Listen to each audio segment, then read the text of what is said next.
Hello my viewers and welcome back to my channel. Now in today's video, a palm color man asks a provoking question to say, how would we black people survive on this planet if palm color people didn't exist? Now I didn't know how to react the first time I heard him say such a thing. I didn't know what to do. I didn't know if I should get upset or just let it be. But I mean, the same way we've been surviving before the same people colonized us. Now this controversial question posed by this palm color individual about the survival and success of black communities in the absence of palm color influence is so disturbing. But I want us to explore the historical context, acknowledge the resilience of black communities pre-colonization, highlighting black people's contributions to fields like agriculture and so many more other things. We'll also address the contentious claim that suggests black communities are solely dependent on external aid, while emphasizing the ongoing impact of resource exploitation in Africa. For now, check out these videos. I will be right back, and when I do, we talk more about this. How would black people survive on this planet if people didn't exist?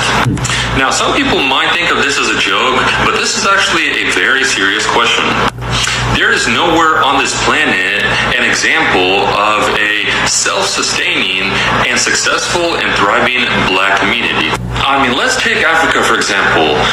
The whole world is constantly providing aid and supporting Africa from all over the world, from America, from Europe, from China. All these major self-sustaining countries are constantly providing aid and helping Africa survive. Same thing here in America. We have all these programs like Section 8 housing, welfare, food stamps to help out the black community. So it is a real question. How would black people survive and self-sustain if people did not exist? Y'all be coming for us unprovoked, and it's very telling. Y'all boldness and wanting to be a clan member it's coming out. It's coming out like a demonic spirit. Just let it out. Let the clanery flow.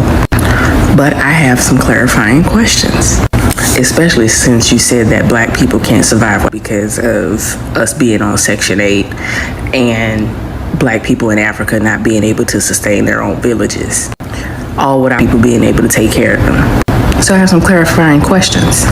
Are you saying that black people couldn't survive on their own by building their own homes and infrastructure, kind of like how we built Harvard University and the White House? Are you saying that we couldn't cultivate the land to grow our own food, kind of like how we grew rice, cotton, indigo, tobacco, other vegetables to feed families, including y'all's? We all know what happened to the colonial society of Roanoke when they were left to their own devices, trying to feed themselves, and they just mysteriously off because they were too lazy to cultivate the land. Moving on. Are you saying that black people wouldn't be able to survive without y'all when it comes to raising our kids? Because I distinctly remember laws being passed in the Carolinas preventing black women from staying home to raise their own children because y'all were too lazy to raise your own children. And so you made it illegal for black women to be stay-at-home mothers. Are you saying that we couldn't intellectually think for ourselves after y'all made anti-literacy laws, making it so that we could lose our lives if we decided to read and write, but we still went on to form our own institutions, using the Morrill Land Act of 1890 to build some of the best HBCUs in the country, where we shell out some of the top black doctors in this country? We can go on and on about this, but I'm pretty sure that one thing that we would do so well without some of y'all is minding our own business, because y'all keep coming at us unprovoked. Now, what would you do if we no longer existed? Clearly, you would struggle to mind your own business, and you would have no one to blame for your mediocrity. I think we'll be fine. I think we will do just fine. As a matter of fact, dare I say, we might do even just a little bit better, actually.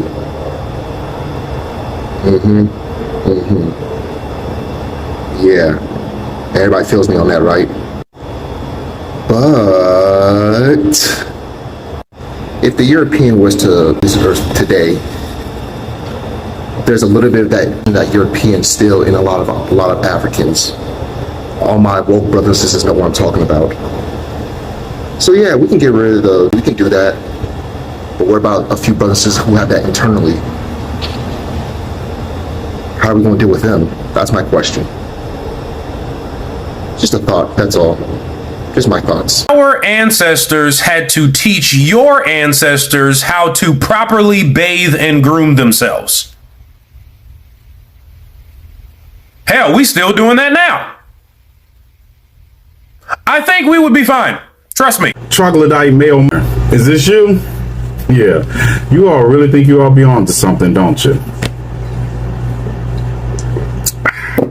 Let's get it. The same way we did prior to the age of exploration and colonization that saved your ancestors, with Nubian empires such as the Kingdom of Kush, in ancient civilizations like the land of Punt, that the Egyptians referred to as the land of the gods.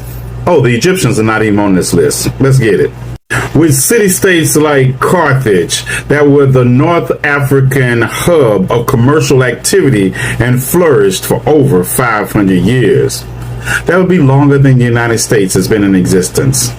The great Ethiopian kingdom of Axiom, while Rome was rising and falling, its influence was spreading throughout Africa from a base in Ethiopia. And without people, the Mali Empire got along just fine through Western Africa with its crown jewel of Timbuktu, an educational center that it took Europe hundreds of years to even catch up with. Oh, and let's not forget the Songhai Empire of West Africa that encompassed more area and territory than all of Western Europe combined. And my personal favorite, the Great Zimbabwe, that rivaled anything Europe had to offer in 1100 CE. It was a trading mecca.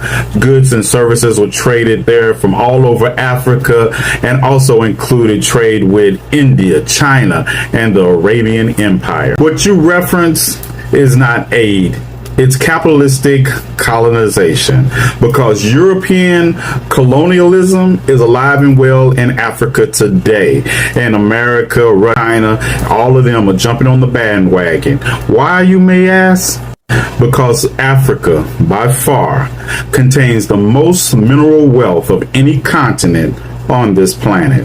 Oil, copper, gold, diamonds, all the precious metals are found in Africa, as well as timber.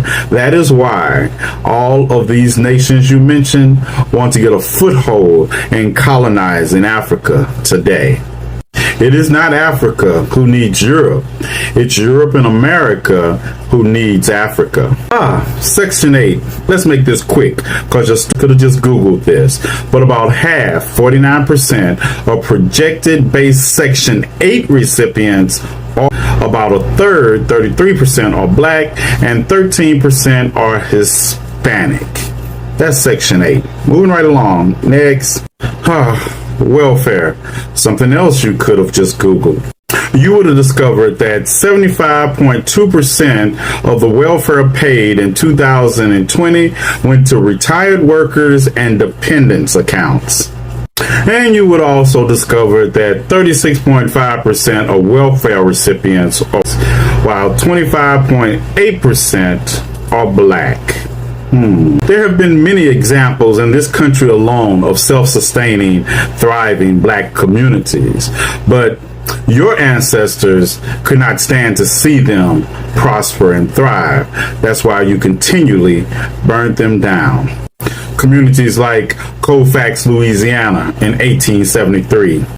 Communities like Wilmington, North Carolina, where the first coup in this country actually took place, where premise couldn't stand to see elected black officials in power and ran them out of town and destroyed or took all their property. And let's not forget what happened in 1906 in Atlanta, when people were threatened by the upward mobility of the black community in Atlanta, and all of a sudden 4 random women accused some unknown random black men of raping them, therefore kicking off a 1906 in Atlanta.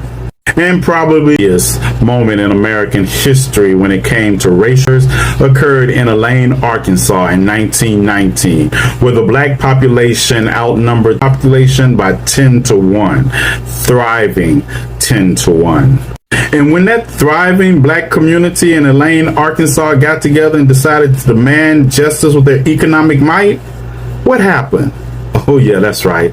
People showed up and yeah, and let's not forget Rosewood, 1923, a thriving black community that Fannie Taylor decided to destroy by saying that she was raped by a black man. And who did they go get first? The local blacksmith.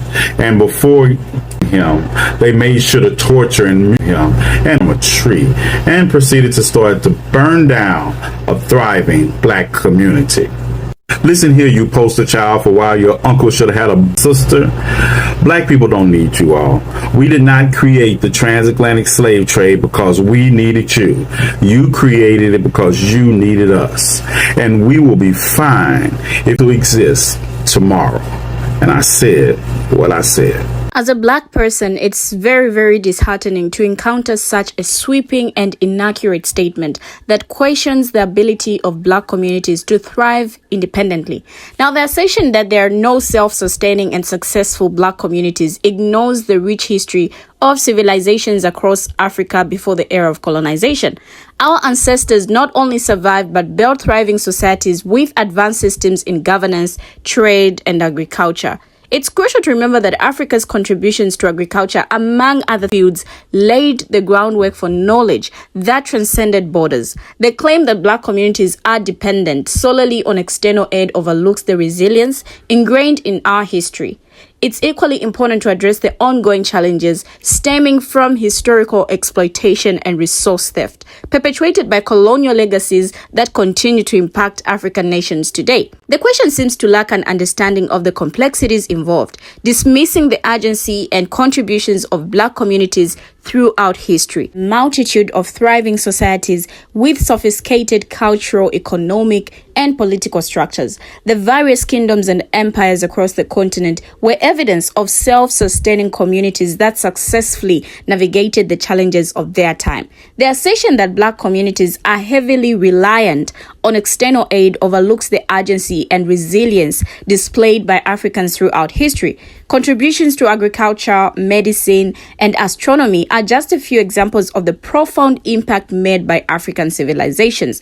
Moreover, it's important to recognize that the exploitation of Africa's resources, from minerals to agriculture products, has often been a one-sided affair with lasting consequences on the continent's development. While acknowledging historical achievements, it's equally vital to address the systemic barriers and injustices that persist today. The question posed seems to neglect the ongoing impact of colonization and resource extraction, perpetuating economic disparities that affect black communities globally. Now, the historical exploitation of Africa's resources wasn't a mere chapter, but an enduring pattern. The legacies of colonization, marked by forced labor, land dispossession, and resource extraction, have had profound and lasting effects on the economic and social structures of African nations. While Africa has made significant strides post-colonization, external influences, including economic policies and trade imbalances, continue to impact the continent's development. The narrative suggesting that aid is the primary lifeline for black communities oversimplifies a complex reality. It's imperative to recognize the agency and innovation within these communities, as well as acknowledge the systemic challenges black people face. Now, the claim overlooks the contributions of the African diaspora to global culture, science, and politics. Black communities have not only survived, but have played pivotal roles in shaping the world. Now, zooming in on the African diaspora's contributions, let's also recognize the profound impact that people of African descent have had on various fields globally. From art and music to science and literature, the influence of black communities resonates far beyond geographical borders. Despite historical adversities like the transatlantic slave trade, black individuals have continually demonstrated resilience and creativity, shaping cultures and societies worldwide. The narrative around external aid often neglects the vibrant self-sustaining initiatives within Black communities, grassroots movements, community-led by development projects, and entrepreneurial endeavors showcase the capacity for autonomy and innovation. These stories counter the oversimplified notion that Black communities are solely dependent on external assistance. Examining contemporary challenges, systemic issues such as discriminatory policies, racial inequality, and the uneven distribution of resources must be acknowledged. Addressing these issues is crucial for creating a more equitable global landscape and ensuring the self-sufficiency and success of Black communities. Now, asserting that Black people, Africa, cannot sustain themselves without aid while simultaneously exploiting their resources is problematic for several reasons. Firstly, many African nations have a history of colonization and resource exploitation by external powers. To claim that these regions can sustain themselves without aid ignores the historical injustices and economic imbalances resulting from colonial exploitation and theft of resources, overlooking structural inequalities, neglecting positive contributions, undermines agency and potential, historical context of exploitation, stereotyping and generalizations. All these things and these statements just oversimplifies complex issues, ignores historical context, and perpetuate harmful stereotypes. We have come to the end of the video. What do you have to say? Share your comments in the comment section down below. Thank you for watching and see you in my next video.